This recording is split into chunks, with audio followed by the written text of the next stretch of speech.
You're listening to the Armchair GM Sports Network.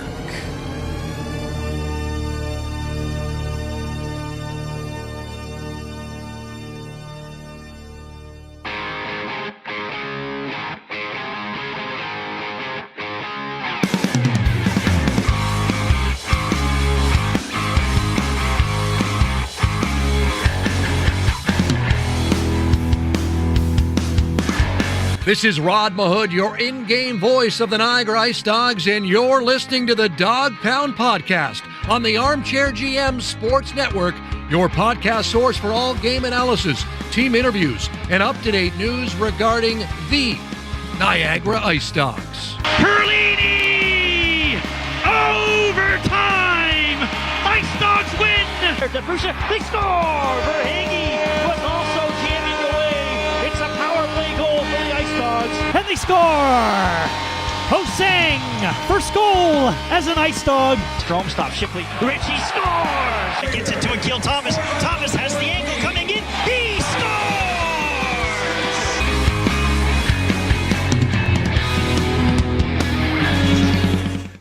Welcome into another Niagara IceDogs game recap right here on the Dog Pound Podcast, the official podcast of your Niagara IceDogs. Proudly brought to you by Global Pet Foods, where pets are undeniably part of the family in all four of their great Niagara region locations. Ben Caputo and Cam Halbert are with you to break down the IceDogs 5-2 defeat at the hands of the Peterborough Petes here on a Sunday afternoon at the Meridian Centre in front of 3,314 in downtown St. Catharines. Thank you to everybody that's tuned in live on our YouTube live stream there on the Armchair GM Sports Network. Make sure to hit subscribe and smash that bell to stay up to date with all of our live coverage there, as well as those listening the next day in your favorite on-demand audio platform. Please give us a follow on X at Dog Pound Podcast. Stay up to date with all of our IceDogs coverage. Cam, after the IceDogs 2-0 week, after defeating Saginaw pretty handily in a big comeback victory against the Sudbury Wolves on the road, which is never an easy thing to do to go up there, the Petes come in. A team that played last night, went to a shootout with Brantford, had to drive here this morning, and they put up a 5 spot before the IceDogs could blink, and it ends up a 5-2 win for the road Peterborough Petes. Yeah, one of the more frustrating performances by the IceDogs at home against the last-place team in the Eastern Conference in Peterborough, and again, that's 2 losses now to the last-place team, so we talked about it quite a bit throughout the season that, recently, as long as they beat the teams that they should beat, they've set themselves up for a home matchup in the first round of the playoffs. So anytime that you lose to one of the teams in the bottom of the conference, just obviously very frustrating. And the way that they lost this game, particularly rough because, it's becoming more and more regular. We're giving up a lot of breakaways, and I believe, was it 6 tonight for Peterborough? Just tough to see. Flores kind of got hung up to dry, and, tough way to end the weekend. Yeah, it really was, and we talk about this Peterborough team playing better now with they've upgraded their overagers for the rest of the year with Gavin Bryant and Brady Stonehouse from Ottawa, who looks weird in a Peterborough jersey with their rivalry. But the Petes have been a harder team to play against the last month or so, and I still think that this team could possibly sneak into the playoffs, trying to take out either North Bay or Ottawa, because I do think they have played a lot better and their young players are developing under Rob Wilson. But again, this is just a team that you have to beat, as you mentioned, in the standings, especially when you have an opportunity there with a home game, and then you've got almost a whole week off where you're going to play again at home. You want to see them really empty the tank tonight, and I know we'll get into the lineup a little bit, and there were some guys missing, but really feel for Owen Flores tonight. Yeah, absolutely, and the one thing that's maybe overlooked is that ever since the New Year's Eve game, which they beat the Peterborough Petes, the barn was full, and over the last few games at home, we're starting to see more people in the seats at the Meridian Centre as people start to realize that this team is actually quite good. And then, we had over 3,300 people here today in the Meridian Centre, and on a Sunday afternoon game, which the Bills were playing. So just pretty impressive crowd in all honesty, and they lay one of their worst games of the season. So kind of frustrating there, but nonetheless, I will say, Peterborough, just taking a look at the standings, I think they went, their first 16 games without a win? Mm-hmm. They're 10-8 since that, so pretty impressive turnaround. And you mentioned that they're trying to fight for a playoff spot, and in what it seemed to be just an absolute foregone conclusion that you lose the first 17 games of the season, that it's probably already done. But they're 9 points back of Ottawa right now. Ottawa just sold Henry Muse, and you mentioned that they're overagers. They are going to take a piece out of you, especially, they've got other pretty hard-nosed players in Graydon Strohack, who's always pretty fun to watch, and he was just a force as well. He was trying to get a piece of anyone, especially in that first period. So, tough performance against Peterborough. Nice to see Gavin Bryan back again, obviously, but, the team didn't wake up until the third period, in which we're going to talk about, and they need to figure out how to play a full 60 minutes. But we talked about this last game recap. They're in the dog days of the season, no pun intended, where things have just kind of ironed out. They're going to make the playoffs. The trade deadline's done, so you just got to get through the next 20 some odd games, and this was one of them. We'll get into it tonight with our prep list brought to you by Carmine's Pizzeria Italiano. You tried the rest, now why not try the best? Carmine's Pizzeria Italiano, proudly serving the Niagara community since 2013. Check them out at carmine'spizzeria.ca for the best quality pizza and wing combos in Niagara. Cam, some changes in the lineup tonight. What did you think there? Well, late scratch to Alex Asadorian and Andrew Wysick out. So Hotless came in after warm-ups, and then you had... the Watcher in on the back end, and that really messed with the lineups, because we were watching the opening, the opening ceremony for the game, and they listed Matthew Paris as the center, and obviously kind of puzzling in that aspect. He was alongside Kevin He and Max Crete, who moved, and it's just super unfortunate timing. We've talked about this a lot, that Asadorian, when he's on, is such a good OHLer that it really makes the forwards just kind of click into place. And unfortunately, he just hasn't been able to hold up over the course of an OHL season, and he's out again because that line that he was on with him and Kevin and Paris was one of the best. And those two, especially, obviously no one skates like Kevin, but, Alex Asadorian never stops skating. He's always going, and those two together was just so fun to watch, especially against Saginaw. And they performed really well. You had Loshko down on the third line with Waslin, and it just everything seemed, wow, okay, this is great, and it only lasts a game or two, right? So I'll say this: that Loshko looks like he's on a man on a mission, though, especially after this week. But yeah, it's really tough. One player out of the lineup really messes things up. The good news is that the team still has the offensive horses to withstand that, right? But you do see the dramatic shift after he leaves. Yeah, you do, and we'll see what the the lineup will look like next week, because it looks like they'll be without Alex Asadorian at least for next week, possibly Andrew Wysick as well. But we'll hear more from Ben Boudreau on the Wild Bills Auto Repair postgame later on tonight. We'll get into our game stats brought to you by Gales Gas, your go-to gas station in the Niagara region, not just a gas station, a local tradition, because when it comes to fuel, you're going to Gales multiple locations across Niagara. Shots on net were 32-27 in favor of the IceDogs. So they did outshoot the Petes 12-6 in the first, but it was 2-0 because they gave up three of the 6 shots were breakaways for Peterborough, leaving Owen Flores out there. The IceDogs only took 1 penalty tonight. They were 1 for 1 on the PK, but the opportunities they had on the power play just wasn't a crisp unit tonight. They were 0 for 3 in that sense. What did you see there from the shots in the power play? Well, it's funny because the IceDogs are the first half of this game dominated. They just had no puck luck. The puck was bouncing on them like crazy, and they were really leading in the shot totals as well. But it was Peterborough capitalizing on the very few chances that they got. On the couple of breakaways, and then on the power play. My goodness, they just could not get anything going. They couldn't break the puck in, and every time that they would make a stretch pass, it was just out of reach. And any time that they got a great opportunity, it would just hop over them. Robrick had one of his more quieter games of the season. I think he was -3 tonight. But every time he had the puck near him, it just hopped right over his stick. So just a frustrating part of the game. And then in those types of games, you need Flores to steal it. And, you give up 6 breakaways, and you can't ask him to do that all the time. And unfortunately, they just buried on every single one, or all but one. So tough for them. And then halfway through the second period, when they kind of put it away, did Peterborough, the game was just kind of over at that point. There wasn't any pushback. So unfortunate to see. We haven't seen many games like this where they just kind of wilt. But it is a narrative that kind of continuing on where in their losses, their big blowout losses, they lead the conference in goals against, but they also lead the conference in goals for, which has got to be one of the crazier stats that you're going to see. I would love to know the last time an OHL team did that. And, this is just something that's got to be worked on. But I think that this was probably just a product of players maybe thinking it's cookie night, getting a game against Peterborough, and that just wasn't the case. They beat Barrie and Niagara this week. It's tough, man. That's a they're not going to go away. And, we talked about and they took Brantford to a shootout. Exactly, and I believe they were losing in that one 3-0. They blew Brantford blew a 3-0 lead, but this Peterborough team will just take a piece out of you. Like if they're going to lose by a little bit, and they're going to hit you hard. They finished every forecheck. They got a lot of agitators on the team.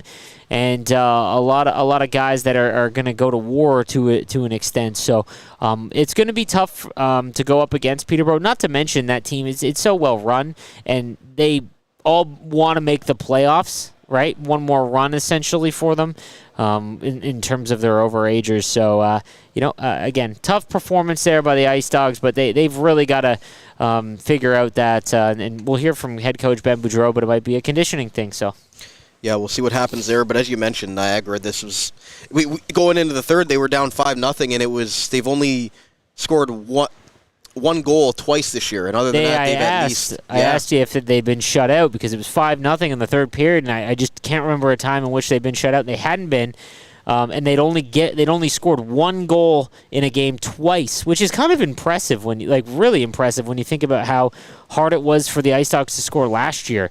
And there's only been 3 games essentially in which they haven't scored at least 2 goals, right? And we're 42 games into the season, 41 games into the season. So Loshko ends up bailing them out there in that aspect, so they get their 2, but it was a little too late. Yeah, it was, and the only 2 other games that they've only scored 1 goal in were at Flint and at Windsor. So it's pretty crazy to think about through 41 games. Peterborough in the shootout. And, yeah, they won 2-1 technically. They won 2-1. But, yeah, they only got 1 in regulation. Yep. You're right. So, with that said, we'll get to, actually, I forgot about the face-offs because this was pretty important tonight, Cam. 40-26 in favor of Peterborough, and we knew that Gavin Bryant was going to eat their lunch today. And, unfortunately, he did 15-22 for the now Peterborough Petes assistant captain. As far as the IceDogs side of things, with their best, Andre Loshko, 12-23. Zada had a tough night, 6-22. Robrick was actually 3-3. Galianov 2 of 8, but you lose Alex Astorian right before warm-ups, and you're not able to really recover in that sense because he's one of their best too. Well, we said it right when we watched the opening lineups on the ice, and they announced that Paris was going to play center, and then he immediately lined up against Gavin Bryan, who started the game at center. I was like, oh, this is going to be ugly because you're asking a winger to go play center against one of the better face-off guys in the league, and it was pretty ugly. Even Loshko, who's normally been fantastic, he struggled a little bit, and it just the whole team just did not have it tonight. And when they did, like I mentioned, the first half of this game, the IceDogs looked far better. They looked like they were controlling play. It looked like they just needed a bounce, and they'd get back into it. And Peterborough just held on long enough until they got their next bounce, and that was really the difference in it. And we'll have to see if they can recover after this next game. This is going to be a quick one, but our scoring summary tonight brought to you by the Niagara Employment Help Center, helping people find work in Niagara since 1983. Check out their up-to-date job board at ehc.on.ca to find your next work opportunity today. Peterborough got on the board first. The IceDogs had an early power play off a McCallum embellishment. And Braden McCallum, he's one of those pesky type players, just like his brother, Landon McCallum, same type of players. They're going to get under your skin, try to bait you into taking penalties, and he definitely made his mark tonight. But he actually scores on the first breakaway that Peterborough had, followed by a Stonehouse goal from Colin Fitzgerald. So the IceDogs were down 2-0 after the first. It was the breakaways against, and it was to the wrong people, obviously. But they controlled play, which is just what's frustrating, right? So after the first period, really wasn't all that concerned, to be honest with you. And again, leading into the second period, same situation. That first half, they really dominated. But when the power play, it almost looked like it took away their momentum because they just could not enter the zone, and they couldn't actually get things set up. And I don't know if you can't lay that all on Asadorian's absence because he was out for, almost 2 months? So just unfortunate there, but they're going to have to figure that out with Asador missing some more time. And then in the second period, it was almost like a broken record because Nico Addy, who's not the fastest player, somehow got in behind the IceDogs, cutting down the left wing there, and had a great opportunity and goes short side on Flores, followed by the Jonathan Malie goal literally less than a minute after that in the second period. And then Malie gets his 15th and second of the game just a few minutes later near the end of the period. That fifth goal from Peterborough after they had scored the two within a minute of each other really felt like the backbreaker, because if it was only 4-0 with what we saw in the third period, you think the IceDogs might have had a chance there. Yeah, absolutely, and it was unfortunate, right, because we'll hear from head coach Ben Boudreau in just a little bit, but you mentioned that all the defensemen had one of their worst games, and each one had kind of their moment in terms of just a defensive lapse. I think DeWatcher on the last one, he gets into the lineup with Wysick out, and unfortunately just stumbles at the blue line. There was nothing that caused it, and he just kind of wiped out, and that led to the breakaway against. And they just both of them picked short side on Flores. I don't know if that was the book or what it was, but they both scored on the exact same shots. And you're right. Once that fifth goal went in, that really felt like it was over. In the third period, though, the IceDogs came out, and it was really two guys. It was the Mike Levin and Andre Loshko show in the third period. They connect on the first play where they enter the zone. Levin give and go, and then Loshko buries it for his 26th of the season. And as you mentioned, continues on a goal tear now that has him 26 on the season. Yeah, I got to be honest with you. Like that was a great shot right over the pad, which is becoming one of the more popular goals, in hockey. Just right over the pad, under the glove, hard for goaltenders to pick up. And then the second one, he picked the corner, but got to give credit. It was kind of a puck that popped out into the middle, and Levin was wide open into the net. And I feel like early and even last year, Levin would just take a shot on net, and he was pretty far out. It would have been a pretty easy save, especially because Eastern Rye was playing so well. But instead, he fed it down to Loshko, who made just a fantastic snipe upstairs. I got to be honest with you. Again, one of the more underrated things with the IceDogs is that they've got 3 players in the top 10 in goals in the OHL. With Rubrick leading the team with 28, Loshko now has 27. They're 6th and 7th, respectively. And then they've got Kevin He, who's tied for 8th with 26. So, I just don't think that's getting enough, a lot of focus in the OHL, is that they've got 3 players in the top 8 in terms of scoring. So, just a really impressive thing. And Loshko, I believe, is tied or leads the league in power play goals. So, he's really come on as of late, and that's good to see, because he was kind of quiet for a little while. He was getting a lot of assists, and it was the power play goals really. But this week was definitely carried on offense by him. 6 goals in 3 games for Loshko this week. Just pretty incredible to know that they have a trigger man like that, especially on the power play. Tied for 3rd now in the Ontario Hockey League in power play goals. Neither of those were power play goals, but that one in tight, I don't even know how he got that up over Rye, because he was so in tight. Yeah, that was just a really nice goal from the Seattle Kraken 4th rounder. He looks like he's almost pro-ready at this point to at least play in the American Hockey League next year, because he just seems like he has that sort of mentality, and he's continued to. He's big. As you mentioned, I think after he scored, he just continues to get better and better as the season's gone on, and he's one of those guys that the IceDogs have leaned on heavily lately. Yeah, no, you can see the glimpses of why he was selected by the Kraken last year. So, been fun to watch him. Because again, we weren't expecting him at all throughout the beginning of the season. He ended up after training camp, so he's become a leader, and it's fun. It's going to be fun to watch him how the rest of his season play out. It's sad that we only get 1 season of him. That's part of it with those imports. Yeah. Almost like they feel like you only get 1 year of them. Unless you're London, you get 2 years of Casper Haltonen. But we'll see him in a Sharks uniform sooner rather than later. Quickly, Ethan Zada fight earlier in the third period. I love this. Yeah, so I actually leaned over to you in the second period. I said, someone has probably got to drop the gloves here to get the team just woken up. And I thought it was going to be Max again, because Crete did it, I want to say a couple weeks ago. He did it when and that was his first one, I believe, at home. And it was Zada. It was right in the corner, and it wasn't a hit, and then kind of just scrum that led into it. It was they both talked about it, and both went to center ice. Gloves came off, and he did that. He handled himself. I've seen Zada's had a few fights where he's taken some shots. This one was I don't know. He knew what he was doing. I don't know if he talked to Federico last year or something, but he knew what he was doing in this one, and he made sure he got his 5 minutes worth and fired up the crowd, fired up the bench, and it's a part of hockey. It is, it's always a controversial topic, but there's no denying the emotion that comes out of it. And in a 5-0 game where your team is just not doing anything, there's a reason why, he's probably going to wear a letter next year, have to assume, and going to be one of the leaders if he isn't already. Well said, but we're going to take a quick commercial break. We're going to come back. We're going to hear from IceDogs head coach Ben Boudreau on an extended post-game show today. So stay right here. Be right back on the Dog Pound Podcast, the official podcast of your Niagara IceDogs, proudly brought to you by Global Pet Foods, where pets are undeniably part of the family. Back after this. In the Niagara region, Global Pet Foods is your destination for premium pet nutrition and caring expertise. Whether you've welcomed a new furry family member or need advice on top quality nutrition, their dedicated staff is ready to help. Discover why Global Pet Foods' lesser-known premium brands outshine the big corporate names. Their team's passion ensures your pet's health and vitality. Check out one of their locations today: 3643 Portage Road in Niagara Falls, 160 Highway 20 in Font Hill, or 400 Scott Street and 344 Glendale Avenue in St. Catharines. Global Pet Foods, where premium brands and caring staff make the difference.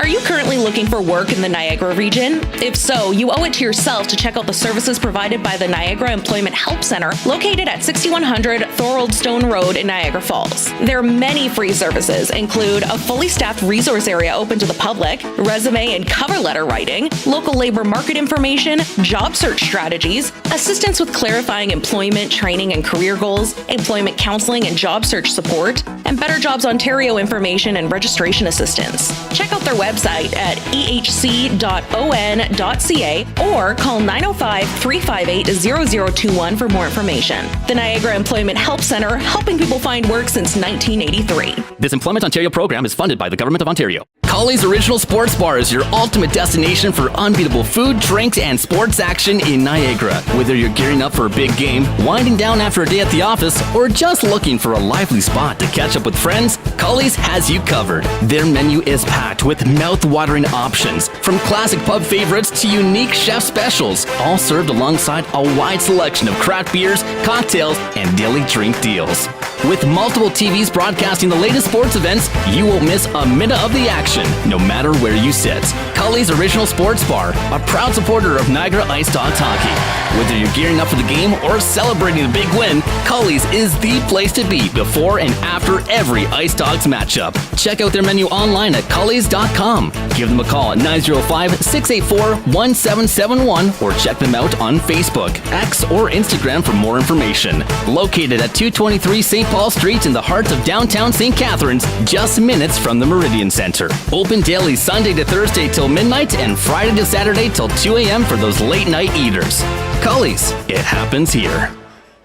Wild Bill's Auto Repair is your local center for auto maintenance and repair in the Niagara region. Since 2012, Wild Bill's Auto Repair and Body Shop has been helping customers stay safe and confident on the road, knowing their vehicle is in top running condition through the garage's services. Located at 7868 Oakwood Drive in Niagara Falls, the garage started as a tribute to the owner's father, William Robert Hunter, who passed away, continuing the same community spirit and high level of service which customers can expect from him back at Hunter's Auto Repair. Their multi-award-winning auto shop has earned the trust of the Niagara community with its fair treatment of all customers who can feel confident they'll get trustworthy advice and repairs during their visit. Their experienced crew loves meeting new people and looks forward to forming a lasting partnership for the care of your vehicles. To find out more or to book a service, contact them today at 905-358-7868 or wildbillsauto.ca. Wild Bill's Auto Repair, helping customers stay safe and confident on the road since 2012. This is Kevin He. This is Brady Waslin. This is Ethan Zadek. This is Andre Loshko. It's Owen Flores. This is the Dog Pound Podcast. The official podcast of the Niagara IceDogs.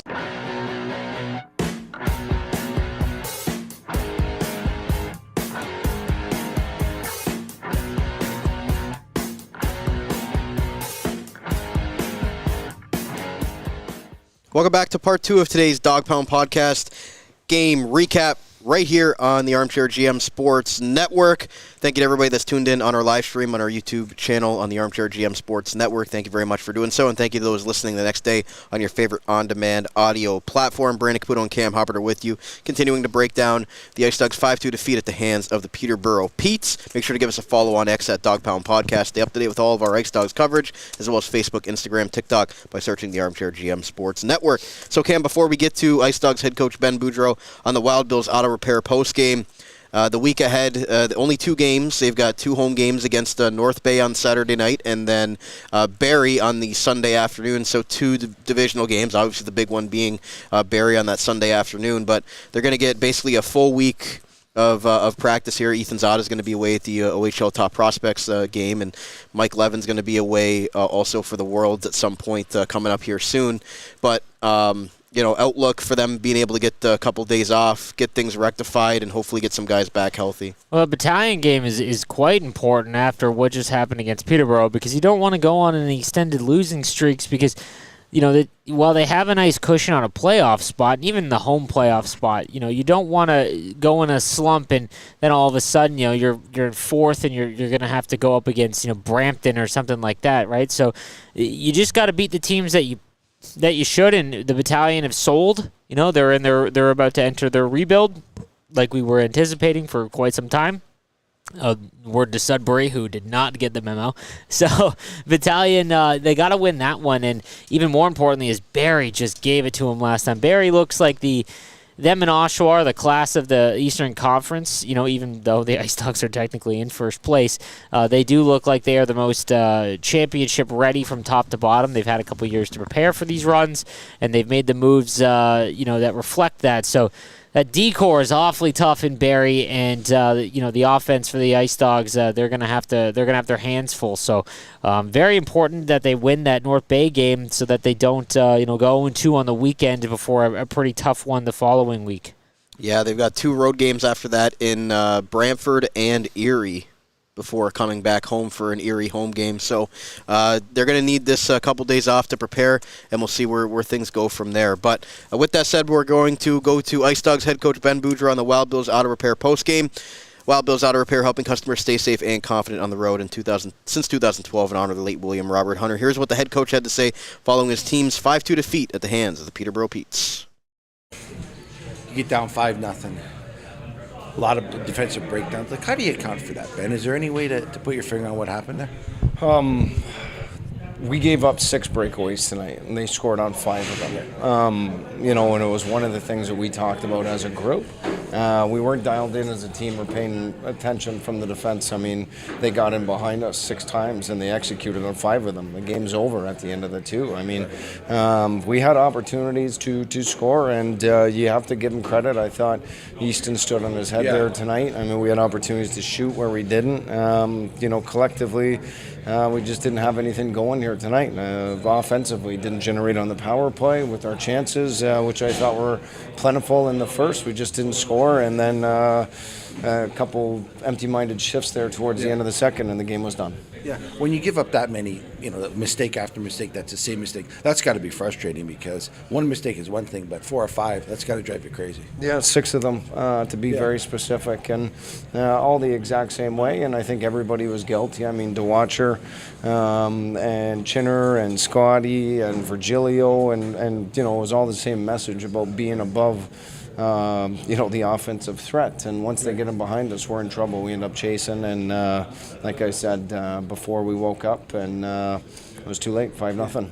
Zada tried to start something there. What does that say about a kid that when he goes out there, and it resulted in a little bit of a spark, I thought? I want to shout it from the mountaintops. I don't care about the goals and the assists in a draft here. At that moment, down 5-0, to step up on home ice and do that, I think is just absolutely incredible. I mean, it says so much about his character, about how much he cares and what he's willing to do for his teammates, regardless of the score. I mean, I think that'll get him more noticed outside of his offensive ability. I mean, just Habits' ability to play like that was something that you just can't teach. Yeah. Did you feel it on the bench when he did that? Yeah. I mean, it was an unbelievable spark. And to be honest, I wish there was a whole team full of guys that cared and played like that.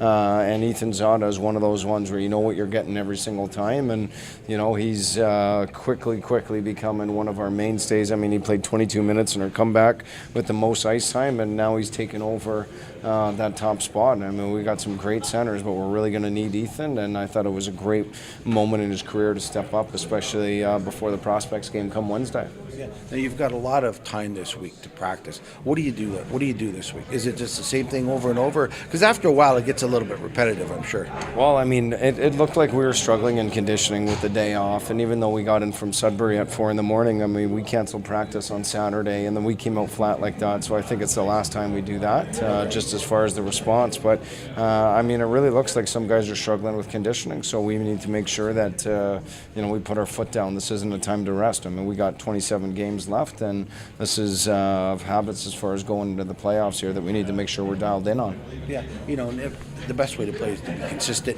game in and game out. And everybody wants that. It's not easy, though. So you've been around teams. What makes a team consistent? Like, what were they able to bring it every day? Because that's what you want, right? Yeah, you want the same type of habits, and we did. I mean, we talked about managing the puck against a team that doesn't want to go back and retrieve it. I mean, we had 14 turnovers in the first period through the neutral zone. I mean, you didn't dial in on our habits. I mean, like I said, staying above the speed. I mean, we let two guys get in behind us for 2 breakaways. I mean, boom, it's done. So, great team is going to be consistent in their habits, and we showed up and played like we just hoping that if we showed up we would have had something happen. It didn't go. We didn't work together. Any thoughts about starting Charlie for the third period? No. Well, Coach, I mean, when you have the late scratch of Asadorian, and that's a big loss because obviously he means so much to the team offensively, defensively, over a point a game. When you have to jumble up the lines like that in warm-ups, what goes into that, and how do you think that kind of factored in tonight? I don't think it really had anything to do as far as the outcome of the game. I mean, we defensively, we just had lapses where we let guys get in behind us, and it wasn't just one guy in particular. Like I said, I thought it was a group. But offensively, we didn't have anything. We didn't execute on the power play. It didn't look like we had jam, and to be honest, it's one of those where you question how they took care of their bodies on a day off yesterday, because it really did not look like they were ready to play today. What was the message after 40 minutes? Because they came out in the third, and Levin Loshko had a couple of nice plays there to create a couple of goals, and you could have had 2 or 3 more goals in that third period. So was there anything that you changed in the message or the game plan after 40 there? When you're down 5-0 after 2, like we said, you got to respect Peterborough. I mean, they're winning games. They beat Sudbury. They beat, they're in overtime with Brantford, or in overtime with Sudbury. I mean, they're beating Barrie. They beat Niagara. All the teams at the top. I mean, they're working extremely hard, and we chirp them, and then they score the next shift, shove it right back down our throat. I mean, it's a well-coached team with a lot of good players there, and I was asked if we were going to take them lightly, and as a coach, you want to make sure that you got them ready to go for the game. But I do think that we had our foot off the gas, and we weren't ready to execute from the start of the game today. Wysick a little bit under the weather. Are you hoping to have him back next week? More than likely not next weekend, no. I mean, right now it looks like foreseeable. We do have some injuries that'll keep guys out of the lineup for next weekend. 3 of them right now that I can think about, but we're not going to use that as a crutch. Instead, I think some guys are hungry for minutes, and we really hope it's an opportunity here down the stretch that we can get some guys in, and hopefully they can make an impact. Gave Hotless an opportunity tonight, a couple of shifts with the top lines. How do you think 74 was out there, a guy that doesn't obviously up in the press box most of the time, but giving him some opportunity tonight? Well, it's tough to place expectations on him just because he hasn't been given an opportunity to play, and when he does come in, he doesn't really start playing until we're down, and that's not a knock on him. Just, that's a kind of a check to the group that's been getting it done all year. So, I mean, once he starts getting into the game and getting comfortable, you can see him start making plays. But as far as what the expectations are, we're not putting him in a position to have success with his limited ice time and being in there so few and far between. But you have to respect his effort. I think, Charlie gives his all.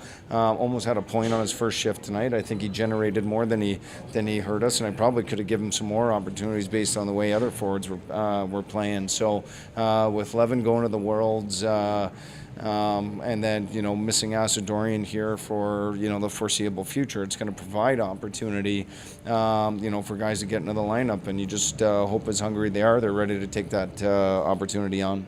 Lastly, not about the game specifically, but you got Ethan Zada going away to the OHL Top Prospects game next week in Brantford. So what are you hoping to see from number 12 and getting some spotlight on a big stage? Well, I mean, to be honest, I don't need to tell him what to do. I mean, he's been doing it all year. I mean, he's over a point a game right now going in there. I think he's outscored the majority of players that are actually playing in there. He may be one of the top point getters, one of the top. I know Brady Martin is playing well and Misa is playing well, but when you look at his stats compared to everybody else, the fact that he's 6'2", a two-way centerman that has over 50% in face-offs. I mean, point producer, he fights, he does it all. So I hope he finds a way to showcase that without getting hurt, knock on wood, and letting everybody else see the player he truly is. Thanks, Coach. Thank you.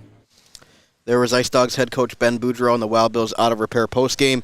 Cam, the head coach had a lot to say tonight, so I'll let you talk about what you thought there. Yeah, it sounds like they're going to go through some injury troubles, and last year we didn't really even have any players that were scratches. So when someone was hurt or they were missing for a period of time, we just kind of had to go with the lineup running a short lineup. So I would expect to see Frasca in next game. DeWatcher.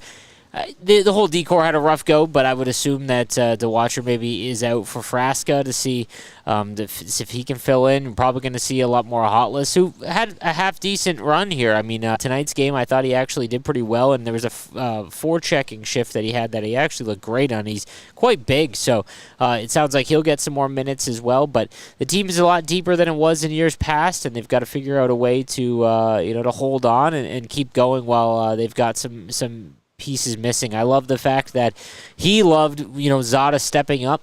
I think that's important. Again, it's always a touchy subject, but it's important to see a player stand up for his team and kind of get things going. So hope that Zada also has a really good showing at the Top Prospects game. And yeah, you forget that in his draft year, I mean, he was projected to go in the 6th or 7th round of the Central Scouting's first rankings. I'd be blown away if he doesn't have a massive jump in the mid-season rankings from Central Scouting, because my goodness, point per game now.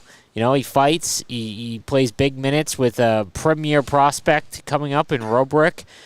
So I think that's going to be interesting to see just how high he can climb.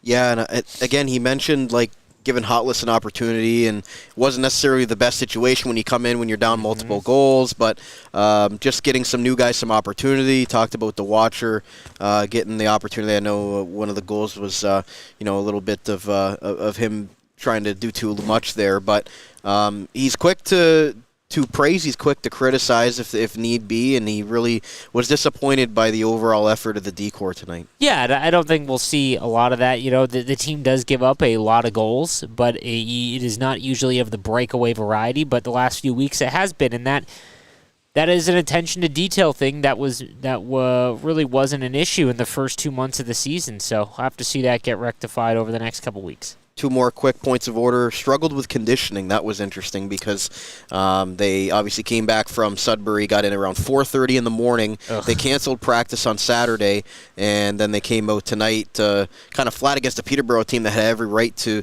be tired after playing at home last night in a shootout to Brantford. No, absolutely. So, and that's a learning thing, right? So now they know. And he mentioned that we're not going to do that again. And that's something that you want to figure out, and it's better to figure that out now in January than you do in March. And lastly, did you have any thoughts about replacing Owen Flores with Charlie Robertson start the third period? No. Yeah, no, that is one of the more interesting moves that maybe we didn't even talk about the trade deadline.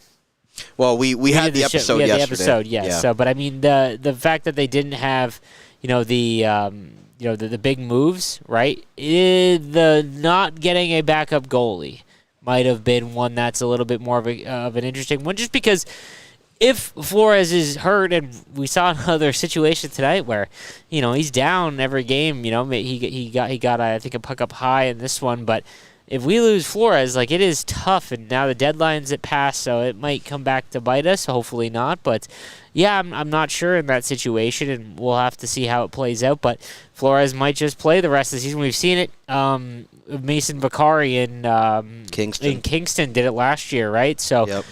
Flores in his last season, right? He wants all the opportunities that he can get, and he's gonna get them. Yeah, and they only have one more 3-3 this year, so technically he could play in all those. But again, you just don't want him to get tired come playoff time. And I would assume he does not play those games, like the last game of the season, unless there's something on the line. It's against Barrie. So I'd be kind of surprised at that anyways. Maybe we see Matt Humphreys get called up for that. I would like to, and it's tough. Humphreys is a tough situation too, because usually, you think that the IceDogs championship window is going to open up next year, where there's, potential to make some moves and go for it in the next 2 years. Very rarely do you do that with a 17 or 18-year-old goaltender, right? And Humphreys does look like one of the better goalie prospects in the OHL, and he's going to have an opportunity next year for sure. But I think that's going to be one of the more interesting topics in the offseason. I still think Carter George is coming to Niagara. There's a hot take there, Yeah. but again, it just all depends on the health status of Charlie Robertson, because we saw he was nicked up earlier in the year, and it's just hard, given his track record, to trust that he's going to be able to hold up for a whole season. No, for sure, obviously. And again, that's going to be something that the management's going to have to deal with in the offseason. Yep, we're playing Armchair GM here once again.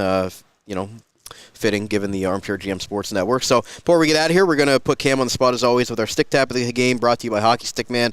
Pro Stock hockey sticks for major junior teams right up to the NHL teams for half the retail price. Special shopping experience from start to finish. Check them out at hockeystickman.ca. Just join their mission in saving hockey families money.